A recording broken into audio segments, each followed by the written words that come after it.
విద్యార్థులకు స్వాగతం. ఈరోజు మనము అలంకారాల గురించి ముచ్చటించుకుందాం. తెలుగు సాహిత్యంలో అలంకారాలకు అధికమైన ప్రాముఖ్యత ఉంటుంది. ఒక కవి తాను చెప్పదలుచుకున్నటువంటి విషయాలను పాఠకుని యొక్క హృదయానికి తాకేటట్లుగా చెప్పాలనుకుంటాడు. ఆ చెప్పాలనుకునేటువంటి క్రమంలో అద్భుతంగా చెప్పదలుచుకుంటాడు. ఈ అద్భుతంగా చెప్పదలుచుకోవడం అనేటువంటిది దేనితో సాధ్యపడుతుంది అంటే అలంకారాల ప్రయోగంతో సాధ్యపడుతుంది. అంటే కవి ఒక సుందరమైనటువంటి దృశ్యాన్ని చూశాడు అనుకుందాం. కవిలాగే సాధారణ వ్యక్తులు కూడా ఆ దృశ్యాన్ని చూస్తారు. కానీ కవి చూసేటువంటి దృష్టికి సాధారణ వ్యక్తులు చూసేటువంటి దృష్టికి వ్యత్యాసం ఉంటుంది. కవి చూసిన దృశ్యాన్ని ఇతరులు చూసినప్పటికీ ఇతరులు చెప్పలేనటువంటి తీరులో కవి చెప్పగలుగుతాడు. తాను అద్భుతమైనటువంటి పోలికలను తాను చూసినటువంటి దృశ్యానికి ఆపాదిస్తూ హృదయరంజకంగా చెప్పగలుగుతాడు. కాబట్టి శ్రోతల యొక్క మనస్సుకు లేదా పాఠకుల యొక్క హృదయాలకు తాకేటట్లుగా చెప్పగలిగేటువంటి నేర్పు ఎవరికి ఉంటుంది అంటే కవులకు ఉంటుంది. అందుకే కవులు సాహిత్యంలో సృజనకారులు, సృష్టికర్తలు. కాబట్టి ఎదుటి వారికి తమ మనస్సులో ఉండేటువంటి భావ పరంపరను అందించే సందర్భంలో అద్భుతమైనటువంటి పోలికలను చెబుతూ హృదయానికి తాకేటట్లుగా, హృదయానికి ఊరట కలిగేటట్లుగా చెప్పగలుగుతారు. కాబట్టి సాహిత్య ప్రపంచంలో అలంకారాలకు ఎక్కువ ప్రాధాన్యత అనేటువంటిది ఏర్పడింది. అలంకారములు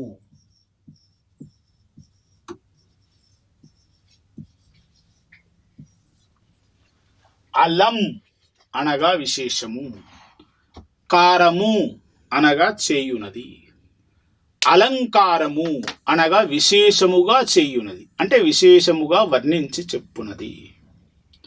అంటే చెప్పదలుచుకున్నటువంటి విషయాన్ని ఇతరుల కంటే భిన్నంగా కవి చెప్పగలుగుతాడు. చెప్పదలుచుకున్నటువంటి విషయాన్ని ఇతరుల కంటే భిన్నంగా విశేషంగా చెబుతాడు. ఇలా విశేషంగా చెప్పేటువంటి క్రమంలో ఆయన ప్రయోగించేటువంటి పద సంపుటికే మనకు ఏమిటి అంటే అలంకారాలు అని మనం చెప్పుకోవాలి. కాబట్టి అలం విశేషము, కారము చేయునది, విశేషముగా వర్ణించి చెప్పునది అలంకారం. సాధారణంగా మనకు భారతదేశంలో ఒక సాంప్రదాయం ఉంది. ఏమిటా సాంప్రదాయము? కావ్యాన్ని కన్యకతో పోలుస్తారు. కావ్య రచయిత అంటే సృష్టికర్త, ఒక కవి ఒక రచన చేశాడు.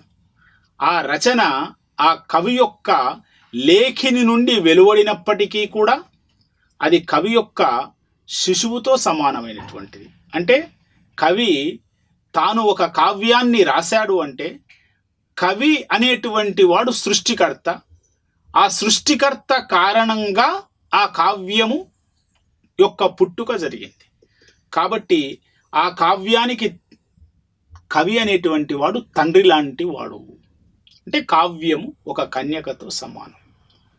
సో తండ్రి బాధ్యత ఏమిటి? తనకు పుట్టినటువంటి అమ్మాయి యొక్క వివాహం జరిపించేటువంటి బాధ్యత ఎవరిపైన ఉంటుంది? తండ్రి గారి పైన ఉంటుంది. అట్లాగే ఒక కవి తాను సృజించినటువంటి కావ్యాన్ని కన్యకతో పోలుస్తారు. ఆ కావ్య కన్యకను మరొక్కరికి అంకితం చేయాల్సినటువంటి అవసరం ఉంది. ఎవరికైతే ఆ కావ్య కన్యకను అంకితం చేస్తారో అతను కావ్య భర్త అవుతాడు. సృజించినటువంటి వాడు కావ్యకర్త అవుతాడు. కాబట్టి కావ్యకర్త తన కావ్యాన్ని అంటే తన కావ్య కన్యకను మరొక్కరికి ఇచ్చి వివాహం జరిపించాలి. కాబట్టి ఆ వివాహం జరిపించబడేటువంటి అంటే ఆ వివాహానికి ఆ కన్యకను స్వీకరించడానికి సిద్ధంగా ఉన్నటువంటి వ్యక్తిని కావ్య ఏమిటి అంటే కావ్య స్వీకృత అంటే ఆ కావ్యాన్ని అంకితంగా స్వీకరించేటువంటి వాడు కావ్య భర్త అవుతాడు. అది కాబట్టి ఇది ఒక కావ్య సాంప్రదాయం. సో కావ్యాన్ని కన్యకతో పోలుస్తాం. వివాహ సమయంలో సాధారణంగా ఏ కన్యకనైనా అంతకు ముందు తనకున్నటువంటి సహజమైనటువంటి సౌందర్యం కంటే మరింత సౌందర్యంగా రాణించాలనేటువంటి దృష్టితో ఏ కన్యకనైనా వివాహ సమయంలో ఇంకా అందంగా ముస్తాబు చేస్తూ ఉంటారు. కొత్త వస్త్రాలు, శరీరానికి దట్టంగా లేపనాలు పూసుకోవడం, ఆ తర్వాత అద్భుతమైనటువంటి ఆభరణాది విశేషాలు ధరించడం. సో అందం ఏమవుతుంది? దాదాపుగా రెట్టింపు అవుతుంది. అంతకు ముందున్నటువంటి అమ్మాయి ఇలా ముస్తాబు చేసిన తర్వాత, అలంకరించిన తర్వాత ఆ అందము ద్విగుణీకృతమై చూసేటువంటి వారు ఆశ్చర్యంగా మరి ఆమె వైపే తమ దృష్టిని సారిస్తూ ఉంటారు. అంటే అలంకరణ వలన అందము ద్విగుణీకృతమవుతుంది అనేటువంటిది అందరూ అంగీకరించాల్సినటువంటి విషయం. అట్లాగే కావ్య కన్యకకు కూడా కవులు రకరకాల అలంకారాలను ప్రయోగించి ఆ కావ్యం యొక్క సౌందర్యాన్ని ద్విగుణీకృతం చేస్తారు.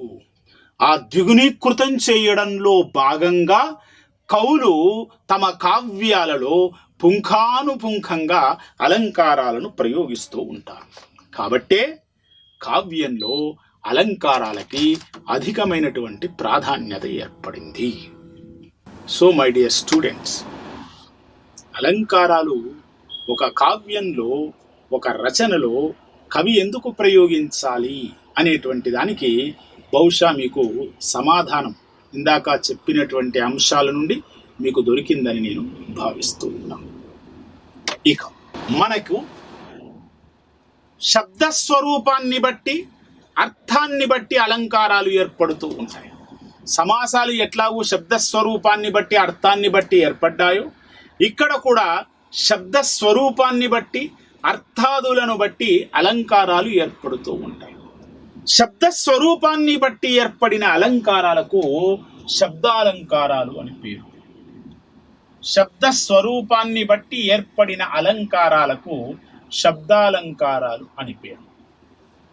శబ్దంతో సంబంధము లేకుండా అర్థానికి మాత్రమే ప్రాధాన్యత ఇచ్చి ఏర్పడినటువంటి అలంకారాలకు అర్థాలంకారాలు అని పేరు. శబ్దాలంకారాలకు సంఖ్యా నియతి ఉంది. అంటే ఒక నియమితమైనటువంటి సంఖ్యలో మాత్రమే ఈ శబ్దాలంకారాలు మనకు కనిపిస్తాయి. అర్థాలంకారాలకు సంఖ్యా నియతి లేదు. ఇవి ఎన్ని అనేటువంటిది ఇదమిత్తంగా మనము చెప్పడం కష్టము. మనకు శబ్దాలంకారాలు కేవలం 6 మాత్రమే శబ్దాలంకారాలు సాహిత్యంలో కనిపిస్తాయి. ఇక్కడ అర్థాలంకారాల విషయంలో కొందరు ఉపమాలంకారమే సమస్తమైన అలంకారాలకు మూలము అంటారు. కొందరు అలంకారాలు ఒక 20 అలంకారాలు సరిపోతాయి అంటారు. కొందరు 50 అంటారు. కొందరు 100 అంటారు. ఇంకా కొందరు 200 అలంకారాలను కూడా చెప్పుకుంటూ పోయారు. అంటే అధిక సంఖ్యలో అలంకారాలను చెప్పుకుంటూ పోయారు. కాబట్టి ఇదమిత్తంగా అర్థాలంకారాలు ఇన్నే ఉన్నాయి అని చెప్పడం కష్టం. కాకపోతే అందులో ప్రధానమైనటువంటి ఒక 10-12 అలంకారాలను మనం చర్చించుకుంటే సరిపోతుంది అర్థాలంకారాలలో. ఇక శబ్దాలంకారాలు ఎన్ని ఉంటే అన్ని ఖచ్చితంగా చదవాల్సినటువంటి అవసరం ఉంది.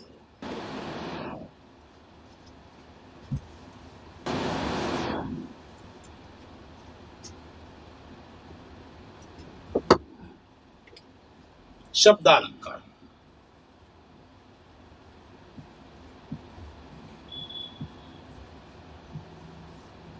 అంటే శబ్దాలంకారాలంటే ఏ అలంకారంలోనైతే శబ్దానికి అధిక ప్రాముఖ్యత ఏర్పడుతుంది, శబ్దానికి అధిక ప్రాముఖ్యత ఏర్పడిన అలంకారాలకు శబ్దాలంకారాలు. శబ్దముల వలన వచ్చే అర్థానికి అధిక ప్రాముఖ్యత ఏర్పడిన అలంకారాలకి అర్థాలంకారాలు అని నిర్వచించుకుంటే సరిపోతుంది. సో ఈ క్రమంలో శబ్దాలంకారాల గురించి మాట్లాడుకుందాం. ఇందులో నంబర్ 1 వృత్యానుప్రాసము. వృత్యానుప్రాసాలంకారము లేదా వృత్యానుప్రాసము. వృత్యానుప్రాసంలో మనకిచ్చే నిర్వచనం ఏమిటి అంటే, ఒకే హల్లు పలుమార్లు ఆవృతమైనచో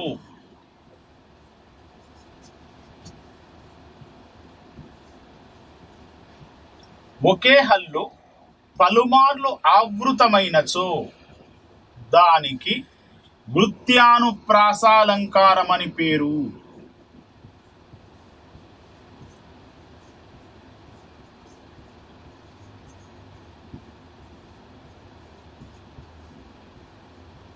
ఒకే హల్లు పలుమార్లు ఆవృతమైనచో దానికి వృత్యానుప్రాసాలంకారం అని పేరు. ఎగ్జాంపుల్, ఓ క్షుద్ర ప్రతిపక్షులార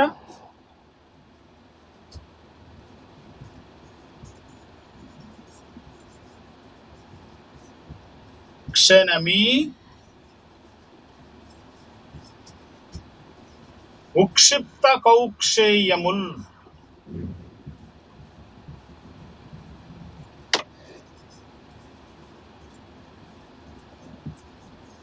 ఓ క్షుద్ర ప్రతిపక్షుల రక్షణమీ ఉక్షిప్త కౌక్షేయముల్ అనేటువంటి పద్యపాదాన్ని చూస్తే క్షకారం,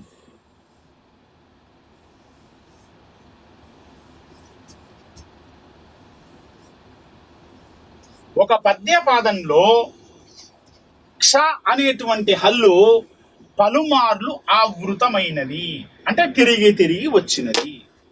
వృత్యానుప్రాసాలంకారానికి మనం చెప్పుకున్న నిర్వచనం ఏమిటి అంటే, ఒక పద్యపాదంలో కానీ ఒక వాక్యంలో కానీ ఒక హల్లు పలుమార్లు ఆవృతమైనచో, అంటే ఒక వాక్యాన్ని చెప్పేటప్పుడు పద్యపాదాన్ని చెప్పేటప్పుడు ఒక హల్లు పలుమార్లు ఆవృతమైనచో అంటే తిరిగి తిరిగి వచ్చినట్లయితే అది వృత్యానుప్రాసాలంకారం అవుతుంది. వృత్యానుప్రాసంలో వెరీ సింపుల్, ఒక హల్లు తిరిగి తిరిగి పునరావృతం అవుతుంది. అక్కడ నీకు దాని యొక్క అర్థంతో సంబంధం లేదు. అందులో ఒకే ఒక హల్లు అది ఎక్కువ సార్లు ఒక పాదంలో తిరిగి తిరిగి వచ్చినటువంటి కారణము చేత అది వృత్యానుప్రాసాలంకారము. వెరీ సింపుల్, దాన్ని గుర్తుపెట్టుకుంటే సరిపోతుంది. అన్వయంలో ఏం చెప్తాము? అన్వయంలో కూడా ఇదే చెప్పాలి. పై పద్యపాదంలో క్ష అనే హల్లు పలుమార్లు ఆవృతమైనది అంటే తిరిగి తిరిగి పునరావృతమైనది కావున నిర్వచనము ప్రకారంగా ఇది ఏమిటి?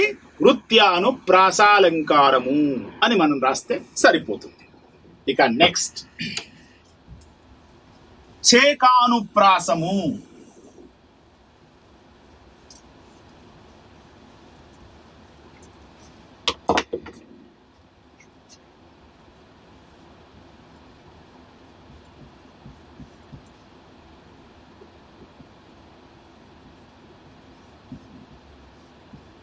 చేకానుప్రాసాలంకారము. చేకులు విదగ్ధులు, విదగ్ధులు పండితులు, పండితుల అలంకారము చేకానుప్రాసం. వాళ్ళ పేరు మీద ఒక అలంకారం పెట్టుకున్నారు, లాక్షణికులు కదా కాబట్టి. చేకానుప్రాసము అర్థభేదంతో హల్లుల జంటలు అవ్యవధానముగా పునరావృతమైనచో దానికి చేకానుప్రాసాలంకారం అని పేరు. అర్థభేదంతో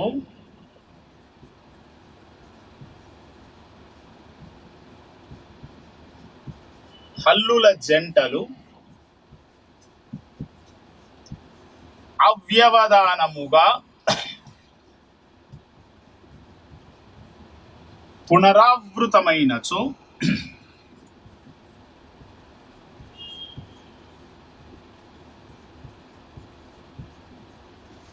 దానికి చేకాను ప్రాసాలంకారమని పేరు.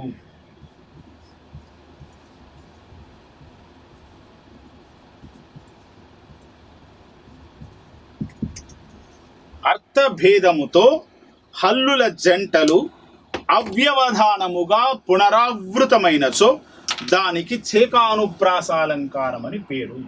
ఇక్కడ కొన్ని పారిభాషిక పదాలు ఉన్నాయి. అవ్యవధానము, అవ్యవధానము అంటే వ్యవధానము లేకుండా, without any gap, without any గ్యాప్ను అవ్యవధానము అంటారు. అంటే అవ్యవధానము అంటే వ్యవధానము లేకుండా, అంటే ఎడము లేకుండా ప్రయోగించడం.